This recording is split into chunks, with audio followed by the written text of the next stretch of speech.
Oi pessoal, seja muito bem-vindo a mais um vídeo aqui do canal. Eu me chamo Joseph e nós vamos dar continuidade aos fundamentos de programação em C e no vídeo de hoje nós vamos falar sobre os operadores. Vamos voltar então para o último exemplo da nossa última videoaula. Então, nesse programa nós fizemos aqui a declaração de algumas variáveis, nós fizemos a inicialização de algumas variáveis e nós exibimos os valores contidos nessas variáveis. Se a gente reparar bem, nesse momento do código, nesse trecho do código, nós realizamos uma operação bastante especial que nós vamos estar utilizando ao longo dos nossos próximos exemplos, que é a operação de atribuição. Ao fazermos a declaração de uma variável, nós estamos pedindo que o sistema operacional reserve um espaço de memória para que nós possamos acessá-lo durante a execução do nosso programa, para que possamos armazenar informações nesse local de memória. Quando nós definimos esse espaço de memória, nós podemos passar então a manipular dados nesse local, gravando dados ou recuperando dados desse local de memória. E nós fazemos isso por meio do nome das variáveis. O nome das variáveis são um mecanismo que foi criado para que facilite o acesso à memória do computador. E a forma como nós dizemos ao computador que queremos gravar uma informação naquele local de memória é através de uma operação de atribuição, em que nós atribuímos a uma variável um determinado valor. Por exemplo, nessa linha, nós estamos armazenando o valor 25 na memória, representada aqui pela variável idade. Aqui nós estamos gravando uma informação 1.75 na posição de memória, referenciada pela variável altura. Aqui estamos escrevendo o caractere A através da variável letra. Aqui nós estamos atribuindo o valor 45.9 para preço, ou seja, nós estamos indo lá na posição de memória referente à variável preço e gravando o valor 45.9. Então é isso que nós estamos fazendo com o operador de atribuição. Nós estamos atribuindo à variável um determinado valor. Os operadores são símbolos que representam operações que queremos realizar em variáveis ou constantes. Em geral, os operadores necessitam de dois operandos, ou seja, de dois lados para operarem.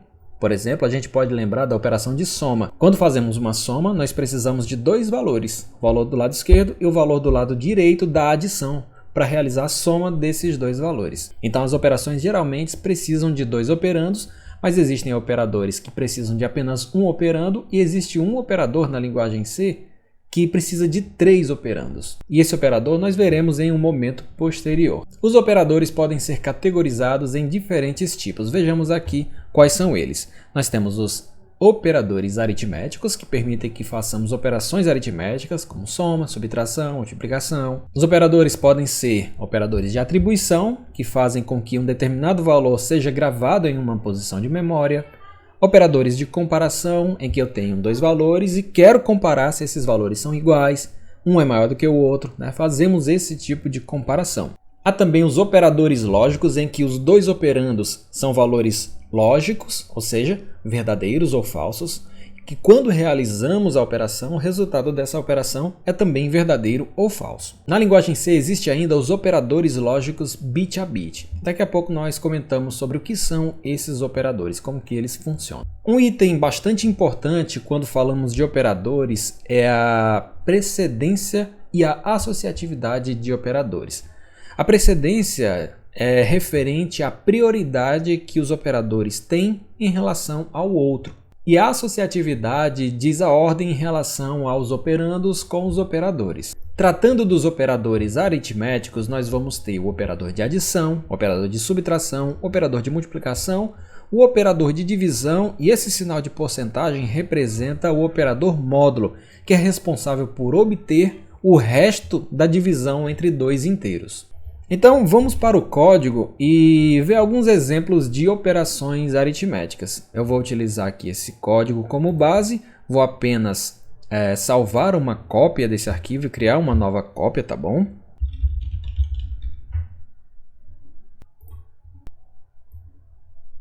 Em seguida vamos apagar isso daqui e aí vou declarar duas variáveis, variável A e variável B.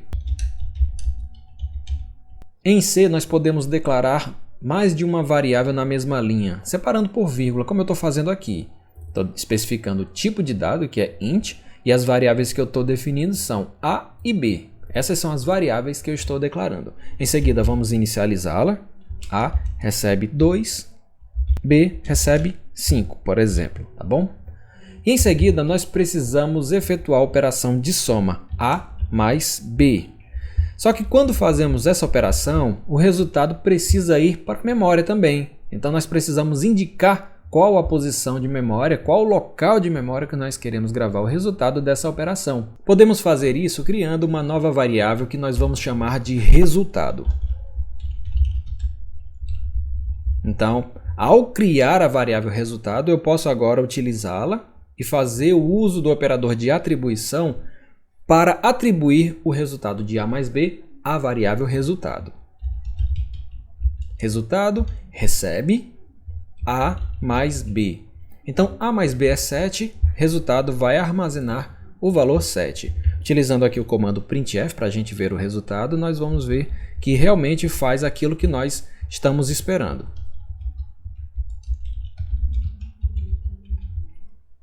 Compilando. Opa, há um erro, então vamos ver aqui qual que é o erro. Aqui a variável eu declarei com o nome resultado, esqueci o O, mas aqui eu estou utilizando a variável chamada resultado. Essa variável aqui não foi declarada. Então, ou eu removo o O daqui, ou eu corrijo aqui colocando o O para que o nome da variável que está sendo utilizada aqui seja igual ao nome da variável que eu declarei. Agora sim, nós podemos compilar e ver que a compilação ocorreu sem nenhum problema. Executando, a gente verifica que o resultado da operação foi realmente o valor 7. Podemos ainda utilizar a mesma variável resultado para ter o seu valor sobrescrito e mostrar um novo valor na linha seguinte. Então é o que nós vamos fazer aqui agora. Resultado recebe o resultado de uma nova operação. Agora, em vez de soma, eu vou fazer B menos A. 5 menos 2, a gente vai ver o resultado 3. Então, eu vou copiar essa linha aqui e vou colar logo abaixo. Então, o programa deve mostrar para mim 7 e, em seguida, 3. Compilando e executando, nós vamos ver o programa sendo executado sem problema algum. Então, nós temos aqui o primeiro resultado, que é 7, e o segundo resultado, que é 3. Fazendo o mesmo para multiplicação, vou colocar aqui resultado recebe A vezes B, e aí o vezes a gente utiliza aqui o asterisco, tá bom? A asterisco B significa A vezes B. Novamente mostrando o resultado, a gente vai ter que A vezes B é igual a 10, e é isso que a gente deve ver na terceira linha, tá bom? Vou só ampliar aqui para que, caso você não tenha conseguido acompanhar direito, você possa ver que o resultado realmente é o que a gente estava comentando, 7, 3 e esse último resultado, 10. Agora, fazendo aqui a divisão, resultado recebe B dividido por A. Tá, eu estou colocando aqui o valor 5, né, na frente, que é o valor maior, e embaixo eu estou colocando o A, a letra A. E aqui a divisão ela é representada por uma barra. Tá bom? Então nós temos B dividido por A e nós vamos ver que o resultado da operação talvez não seja aquele que você espera. Tá? Então vamos colocar aqui printf, resultado da operação B dividido por A vai ser 5 dividido por 2, a gente sabe que é 2,5, mas vamos ver qual vai ser o resultado produzido aqui. 5 dividido por 2 deu 2. Se você lembrar que nós estamos trabalhando com valores inteiros, de fato 5 dividido por 2 é 2 e resta 1. Essa é a forma como é feita a divisão, né? A operação aritmética. Divisão, ela funciona exatamente dessa forma. 5 dividido por 2, 2, resta 1. E o resto da divisão a gente pode obter através do operador módulo, que é esse operador aqui. Então, se eu exibir o resultado nessa próxima linha, ele deve mostrar para mim o resto da divisão B por A, que, como eu comentei agora há pouco, é o valor 1. Então, compilando e executando, a gente vê aqui que 5 dividido por 2 dá 2 e o resto é 1. Certo, mas e se eu quiser que a divisão seja 2,5? O que é o que alguns de vocês devem ter esperado, né? A gente precisa se certificar de que pelo menos um dos lados da operação de divisão seja do tipo de dado real. E o tipo de dado real aqui na linguagem C é o tipo de dado float, tá? E existe uma forma que a gente pode fazer de converter um valor que é inteiro para float, que é através do cast, tá? O cast ele consiste de uma conversão explícita de tipo. Então, quando eu coloco entre parênteses o valor do tipo que eu quero que o valor seja convertido, ele vai fazer exatamente isso. O compilador ele vai entender que eu quero que B seja convertido para o valor float. Então, quando essa operação de divisão acontecer, nós teremos um valor float dividido por um valor inteiro e o resultado dessa operação vai ser float, porque a linguagem C, a especificação dela diz que o tipo de dado de menor domínio ele precisa ser convertido para o tipo de dado de maior domínio. E aqui o inteiro é um domínio menor do que o real. Aliás, o inteiro ele está contido nos reais, então por isso que ele é um domínio menor, que a gente diz que ele é um domínio menor, tá? Então essa conversão ela é feita implicitamente. Então ao executar esse programa, o A se torna um valor real e aí sim ocorre a divisão de um valor real por outro valor real e o resultado é também um valor real. Só que aqui a variável resultado é uma variável int. Então, em vez de int, eu vou criar aqui uma outra variável, vou chamar de resultado 2, que é um resultado do tipo de dado float, para armazenar essa operação aqui que a gente sabe que vai ser float, tá? Então, vou colocar aqui 2, né, que é a segunda variável que nós criamos, e aqui o resultado agora eu vou imprimir, só que vai ter uma mudança que nós precisamos fazer. Como o resultado que nesse caso, né, o resultado 2 é float, a gente não pode utilizar o D, nós precisamos utilizar o F, a letra F de float. Compilando e executando, nós vamos ver agora o valor real, 2.5.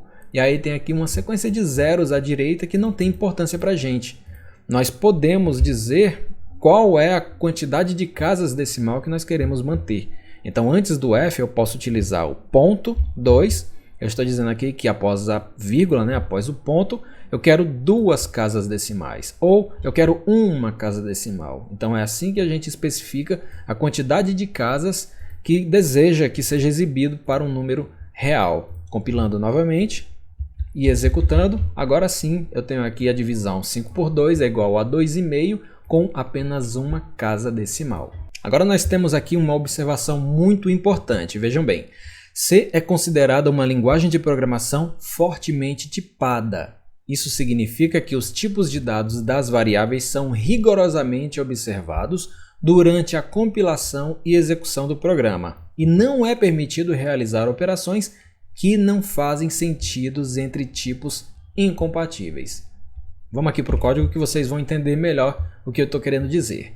Aqui eu tenho definida, né, eu declarei uma nova variável C, que agora é do tipo de dado cadeia de caracteres. É uma string, tá bom? Declarei uma string, que eu estou chamando de C, e estou atribuindo a ela o valor 10, tá bom? Aí, só para a gente lembrar, atribuição para string, a gente utiliza o strcpy, tá bom? Que é para fazer uma cópia do valor que está à direita para a variável que está à esquerda nessa função. Então, C aqui recebe 10, tá bom? A gente vai entender dessa forma. C é uma string e eu declarei aqui um terceiro resultado, que é do tipo de dado float. E aqui embaixo eu estou fazendo resultado 3, recebe resultado 2, que a gente sabe que é float, mais C, que a gente sabe que é um valor numérico atribuído a uma variável do tipo string. Então, são tipos de dados incompatíveis. A linguagem C não aceita esse tipo de operação. Então, quando eu compilo, olha só o que acontece. Ele mostra para mim aqui um problema. Há um erro aqui. Ele está dizendo aqui que a operação binária mais é inválida para float e cadeia de caracteres. Isso daqui não é permitido, é inválido. Então, ele não permite que isso aconteça. Os tipos de dados do lado esquerdo e do lado direito da operação de soma devem ser compatíveis. Ou seja, eles precisam ser de mesmo tipo, inteiro com inteiro, ou float com float, ou então eles precisam ser compatíveis de modo que um tipo de dado é um subdomínio do outro, como é o caso do inteiro com o float. Então isso também é permitido e a linguagem C realiza ou não conversões dependendo do valor dessas variáveis, né? Se forem de tipos de dados diferentes, int e float, o tipo de dado inteiro ele vai ser implicitamente convertido para o tipo de dado float para que a operação seja possível. Nesse caso, se quisermos ainda assim realizar essa operação, nós precisamos fazer uma conversão utilizando a função a_to_f, que significa que eu vou converter uma string para float. E aí informo aqui a variável c. Agora sim, se esse tipo de dado for possível converter, ele vai ser convertido para um valor float e aí vai ser feita a operação de soma com resultado. Aqui agora ocorreu apenas um aviso, né? Que aviso é esse? Implícita declaração da função a_to_f. Isso ocorreu porque a função a_to_f ela se encontra na biblioteca stdlib que eu não incluí aqui. Então nós vamos incluí-la. Include stdlib.h. Compilando novamente. Agora sim, nenhum aviso e executando. Deixa eu colocar aqui o resultado da operação, só para a gente ver o resultado sendo produzido, porque eu fiz a operação, mas não tinha construído essa linha, tá bom? Então vamos compilar novamente, executando. Agora sim, o resultado com sucesso, tá bom? Nós temos aqui ó, o resultado 2, que é 2.5, e lembra que C contém o valor 10, 10 mais 2.5, 12.5, tá bom? Então, é possível ainda, a partir de uma string, converter o valor para um número real ou inteiro, tá bom? A gente poderia utilizar o a_to_i, né? a_to_i, para converter para inteiro, dessa forma, né? a_to_i, a_to_i, que significa string para inteiro, ou a_to_f para float, para o tipo de dado real, tá bom? Continuando, existem ainda outros operadores. Nós já vimos o operador de atribuição, já vimos os operadores aritméticos, e quando se trata de operadores de atribuição, existem ainda os operadores de atribuição composta por operadores aritméticos, que é o operador de igual, né, o operador de atribuição, que é